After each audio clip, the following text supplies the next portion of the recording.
बजाय इसके कि आप ये करें कि अपनी अय्याशियों को कम करें, आप 55 रुपए फी लीटर पेट्रोल बढ़ाकर उसको 321 रुपए फी लीटर पर ले गए। ऑलरेडी आप आवाम का खून पसीना चूस रहे हैं। वो 1 लीटर पर 100 रुपए आपको टैक्स दे रहा है। आप बजाय वो 100 रुपए का जो टैक्स है वो कम कर दें, आप 55 रुपए बढ़ा रहे हैं। अमेरिका ने इंडिया को इजाजत दे दी है आप रूस से जो है वो सस्ता तेल खरीद लें, लेकिन पाकिस्तान में जो ऑलरेडी पिछले महीने का हमने ओल्ड प्राइसेस पर जो पेट्रोल, डीजल और मट्टी का तेल ये सारी चीजें खरीदी हुई हैं, उनको होना तो ये चाहिए था कि जब हम नई शिपमेंट लेते और नए प्राइस पर जब चीजें खरीदते तो फिर पाकिस्तान में महंगाई होती, ये इसको महंगा कर देते। अभी पूरा हमारे पास मार्च का महीना पड़ा हुआ है, मतलब 1 महीना पहले ही पुराने रेट्स पर लेकर अब जो उसको बेचा जाएगा 321 रुपए फी लीटर के हिसाब से बेचा जाएगा। ब्यूरोक्रेसी के लिए तकरीबन कोई 114 करोड़ रुपए की 108 गाड़ियां खरीदी गई हैं, जिनमें 4500 सीसी तक गाड़ियां भी मौजूद हैं। उनको अनलिमिटेड पेट्रोल भी दिया जाएगा,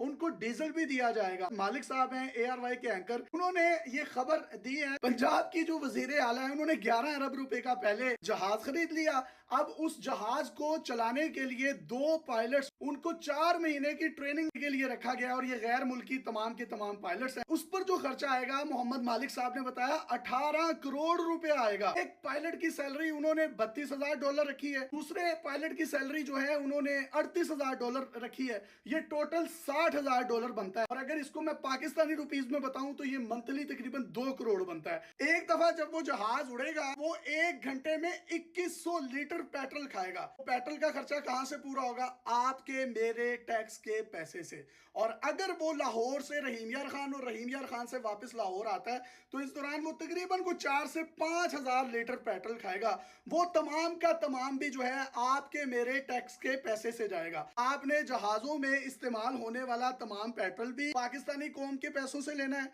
आप फी लीटर 100 रुपया पेट्रोलियम लेवी की मद में ले रहे हैं, टैक्सेस की मद में ले रहे हैं। बजाय आप अपने टैक्सेस को कम करें, आपने जो 11 अरब रुपए का जहाज खरीदा है उसको वापस बेच दें और आवाम को सब्सिडी दें। अभी इतना घुटन ज़दा माहौल है, ईद सर पर है, आप देखें कि लोगों के पास खाने के लिए पैसे नहीं है, उनके पास खजूरें अफ्तारी के लिए साफ पानी नहीं है उन लोगों के पास। हुक्मरानों की अय्याशियानी खत्म हो रही। ब्यूरोक्रेसी के लिए आप 4500 सीसी तक की गाड़ियां खरीद रहे हैं, बुजरा के लिए बुलेट प्रूफ गाड़ियां खरीद रहे हैं। ठीक है, आलमी हालात ठीक नहीं है। अभी जो हमने लास्ट मंथ पुराने रेट्स पर पेट्रोल खरीदा है, हमारे पास पूरे मार्च का महीना पड़ा हुआ है, मार्च का महीना खत्म भी नहीं हुआ और आपने ऑलरेडी जो है 55 रुपए उस पर बढ़ा दिए हैं। हुक्मरान अपनी अय्याशियों को कम करें। यूथ, ये नौजवान एक एक चीज को नोट कर रहे हैं। इससे पहले वो वजीर आजम थे, वो इमरान खान साहब कहते होते थे कि हॉलैंड का जो वजीर आजम है ना वो साइकिल पर जाता है। वो जनाब आए और हेलीकॉप्टर पर जो है वो बनी गाला से प्राइम मिनिस्टर हाउस जाते थे। उस वक्त के एक वजीर थे, वो ये कहते थे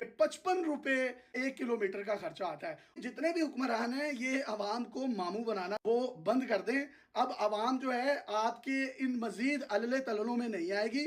आप बजाय अपनी अय्याशियों को कम करने के, पेट्रोल पर जो आपने 100 रुपया फी लीटर टैक्स ले रहे हैं उसको कम करने के, 11-11 अरब रुपए के जो आप जहाज खरीद रहे हैं, बजाय इसके कि आप वो सब्सिडी दें आवाम को, बजाय इसके कि आप नई शिपमेंट नए प्राइसेस पर खरीदें और उसके बाद पेट्रोल महंगा कर दें, ये लॉजिक समझ आती है। लेकिन उससे पहले ही पुरानी कीमतों पर खरीद कर 321 रुपए फी लीटर जब आप बेचेंगे, एक अल्लाह की बारगाह भी है, उसमें भी जाकर आप लोगों ने जवाबदेह होना है और ये आपको जवाब